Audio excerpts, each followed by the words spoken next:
umatnya gitu kan. Betul. Dan faktanya Kiai Haji Ahmad Dahlan itu 2 kali berhaji. Dan haji yang kedua dari referensi yang aku dapat adalah permintaan daripada kesultanan.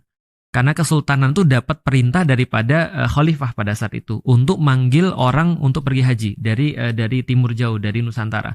Nah, akhirnya setelah pulang daripada haji yang kedua itu, Kiai Haji Ahmad Dahlan kan punya perintah untuk membangun pendidikan nir penjajah di Indonesia. Maka muncul Syarikat Muhammadiyah 1912. Nah, itu dari haji tuh. Jadi bayangin kalau misalnya ada koordinasi kayak gitu, itu ngeri banget tuh sebenarnya tuh. Ustadz, ini agak teknis ya, tapi biar saya juga punya gambaran utuh tentang naik haji. Si peran pemerintah dalam haji kita tuh apa sih sebenarnya harusnya? Sebenarnya cuma regulasi aja.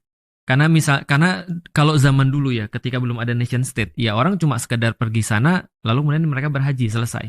Tapi karena sekarang sudah ada nation state, tentunya tidak mungkin seperti dulu. Kalau misalnya kita biarkan seperti dulu, pintunya dibuka pasti chaos. Maka pasti yang sekarang dijadiin sebagai khodim itu kayak pelayannya tanah suci, yaitu adalah Saudi, pemerintah Saudi. Dia ngasih kuota-kuota tuh kepada negara-negara. Indonesia dapat kuota, lalu ini dapat kuota, ini dapat kuota. Nah, pemerintah kita itu adalah dengan kuota yang sudah didapat itu, yang kemarin jadi kasus, kuota yang sudah didapat itu, mereka mendistribusikannya pada orang-orang.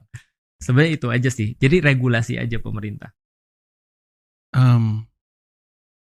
Tapi kenapa, mungkin karena orangnya banyak ya, kenapa kesan yang didapat itu adalah ribet, lama, orang kalau daftar haji kapan, dapatnya kapan. Nah, itulah. Itu murni hanya karena jumlah aja? Pertama karena jumlah, tapi menurutku tidak hanya jumlah, tapi pengurusan. Misalnya kalau kita lihat ya, Indonesia memang negara yang paling besar memang untuk haji, tapi pengurusannya harusnya bisa lebih bagus. Kayak kemarin misalnya, ada tambahan kuota misalnya 10.000 yang jadi masalah. Akhirnya kuota ini kan malah dijual kan, untuk majuin orang-orang yang daftarnya belakangan asal pakai duit kan gitu. Sementara orang sudah ngantri lama tidak terus kemudian dimuliakan.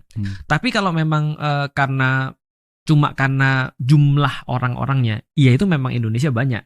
Itulah aku kadang-kadang berpikir begitu. Kalau contoh misalnya, Mas sekarang daftar haji reguler, itu